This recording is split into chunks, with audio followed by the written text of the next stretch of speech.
What's up, bass players? Josh here, and we're going to play with some polyrhythm today. Poly is a prefix that means many or multiple. So polyrhythm is where we're kind of working with multiple rhythmic concepts at once, which can be a little intimidating. So we're just going to look at some common examples of how polyrhythm is used as it applies to bass playing, and just have some fun with it. So the groove you heard in the intro is sort of the advanced version of what we'll be working with today. So we'll start simple and then get a little fancier. To follow along, just click here, download the PDF. You can view it in your browser or download it, and you can look at sheet music and tablature to follow along today.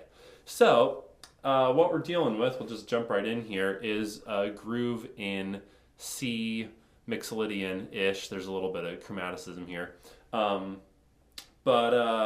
Before we get to that, I'll just talk about the basic rhythmic concept here. So there's different ways of doing polyrhythm, and basically what we're looking at here is a very straightforward drum pulse that's just going 1 and 2 and 3 and 4 and kick, hat, snare, hat, kick, hat, snare, hat. Very basic drum pattern, and we're going to superimpose a different rhythmic emphasis in the bass line. So between the bass line and the drums, there's a polyrhythmic effect. We're not necessarily hitting both rhythmic threads just on the bass part alone. So it's really about the relationship of the bass line to the rest of the band.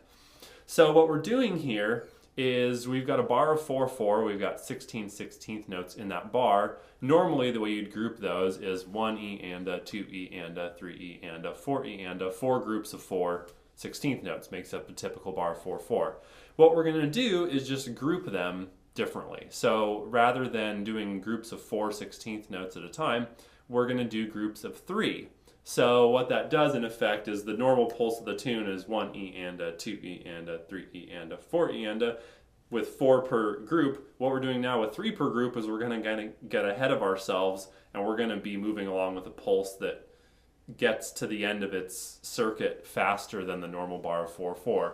So that's illustrated on the PDF. We've got the first thing you see on the PDF there is the basic rhythm we're looking at today, which is just groups of 3 16th notes, one after the other through the bar, and then the 16th note pulse written below that. So here's the rhythm we'll be playing, and here's the 16th note pulse, so you can see how it matches up. Basically what happens is we go 1 2 3 1 2 3 1 2 3 1 2 3. So that's 4 groups of 3 so far, so we're up to 12 notes. 12 16th notes. We've got 4 more to go. So then we're going to break our pattern and do 2 8th notes to finish up. So we got 1 2 3 2 2 3 3 2 3 4 2 3 1 2 1 2. So 1 2 3 1 2 3 1 2 3 1 2 3 1 2 1 2. This is a really common little rhythmic device. It makes you feel like there's something going on with the meter, but really every bar we're still lining back up with beat 1. But what we get in effect is on the first 3 beats, we're doing what's called a 4/3 polyrhythm. So in the space of 3 beats, we are playing 4 notes. Da, da, da, da. 1, 2, 3, 4. 1, 2, 3, 4. So we're taking the 4/3 polyrhythm, and that takes 3 beats to do because it's 4/3. So we play 4 notes over the course of 3 beats, evenly divided, and then on beat 4, we just do a little catch-up work to get back to beat 1 on the next measure. Don't worry too much about the theory. It's good for you to know that this figure we're playing over the first 3 beats of the bar is called a 4/3 polyrhythm, but don't worry about it too much. I really just want you to experience what it's like to play this, which you can just look at as playing groups of 3 16th notes. You don't have to think about it too much. All right, so let's dig into exercise 1 here. We're just looking at a funky little groove in C. We're basically using a Mixolydian scale, but there are some little chromatic notes. So let's look at this. We're just going C, E, F, F sharp, chromatic, up to the G, then flat 7, so root, major third, 4, tritone, 5, flat 7, then same thing again. Doing a little slide up to the major third, up an octave, then back to the root. And then those last 4 notes in bar 4, we're kind of pulling off the minor pentatonic. In the funk world, it's common to kind of mix and match your mixolydian, your minor pentatonic and stuff, with this sort of dominant sharp 9 sound, if that makes any sense. If not, don't worry about it, just enjoy the music. We're going to do a play along here at a reduced tempo, and then we'll bring it up to speed. So here we go with exercise 1. 1, 2, 3, 4.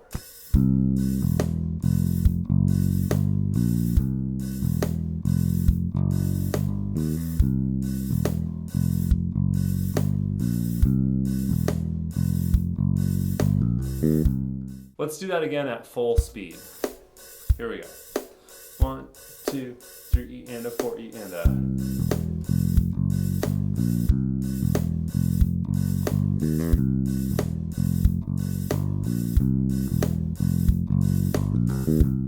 So now hopefully you're starting to get a little bit of a sense of what it feels like to play around with this 4/3 feel. It feels maybe a little bit scary at first because you're not hammering down boom, boom, boom, boom.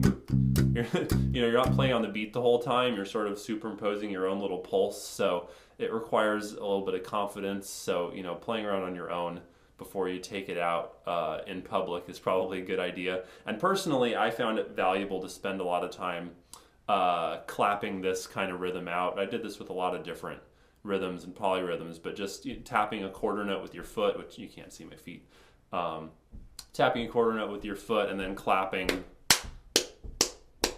the 4/3, or saying it out loud, clapping quarter notes and going 1, 2, 3, 4, 1 E and a 2 E and a 3 E and a 1 E and a 2 E and a 3 E and a, if I said that right. Anyway, so some combination of stomping, clapping, saying syllables out loud is a good way to internalize these kind of rhythms. So again, in that case, you'd just be working off the first 3 beats of this rhythm is the actual 4/3 polyrhythm itself. The stuff we're playing on beat 4 is just sort of filler to get us back around to beat 1 of the next 4/4 bar. So let's jump into the advanced version. Basically what I've done here is I've taken the bass line we were playing and just added a few notes to it and changed the fills a little bit for variety. So that basic feel of the 4/3 is still intact, but rather than holding each of the 4 notes in the 4/3 chunk all the way through their duration, we're adding a couple octaves in there to give it a little bit of flavor. Here we go with the advanced version at a reduced tempo. 1, 2, 3 E and a 4 E and a.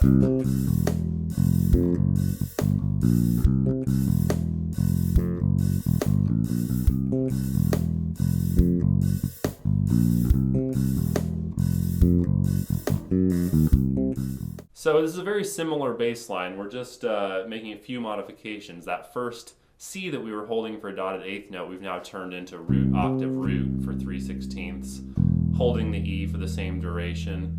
Turning the F, instead of 3/16 hold, we're going 8th note, 16th note on the octave. And then same thing with the F sharp, 8th note, 16th note. And then we're doubling up on that G. And then just doing a chromatic walk up, G, A sharp, B to the C. Typical funky walk up.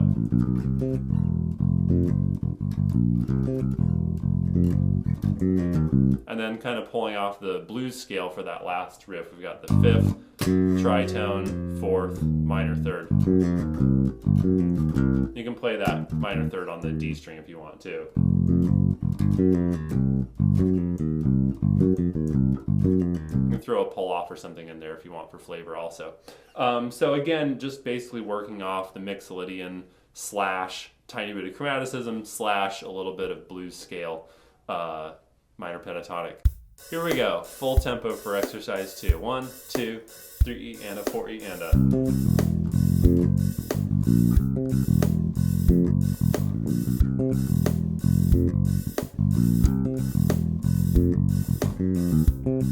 So that's the groove, and as you can tell, beat 4, like I've said, is basically just something to get us looped back to the next bar 4/4, since doing the 4/3 kind of pulls our pulse back, and our rhythmic unit finishes at the end of beat 3, so then we need to fill space to get to the next bar 4/4 in order to line up with the next bar. With the next polyrhythm groove we do next time, we'll see what happens if we pull this 4/3 through a couple bars. But for now, we're just dealing with a polyrhythm that loops itself within the bar, so you're not going over bar lines, because that gets a little more difficult. But I encourage you to make up your own fills for beat 4 and play with some variations. And also take this 4/3, ba ba ba ba ba ba ba ba ba ba ba. Stick some different notes on it.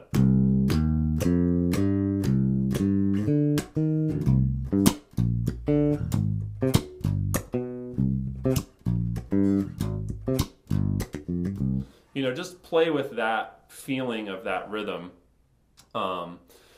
And, you know, again, I haven't really said this yet in this video, but if this whole deal is feeling a little bit mind-boggling, then I would encourage you to check out my Rhythm Basics series. I did 4 videos where I kind of take you through from quarter notes to 16th notes, some of the basic stuff that you need to be familiar with to start dealing with more advanced concepts like polyrhythms. So maybe should have prefaced all this with that, but there you go. So thank you guys for watching. That's Polyrhythm Groove number 1. Hope you dug it. Hope that you will apply this to your own playing. And also, last thing I'll say on this is that it's really helpful to be familiar with these rhythms, even if you don't end up playing them that much. If you're playing with a drummer who's doing something like this, it can be really confusing.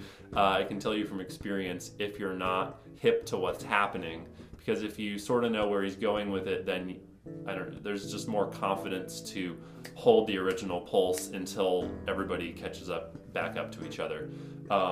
So even if you don't want to play a bunch of crazy stuff on the bass, if you've got a drummer who's at all loopy, it would be helpful for you to be familiar with these rhythms anyway. So thank you guys. Please subscribe for more. I put out these videos on a weekly-ish basis.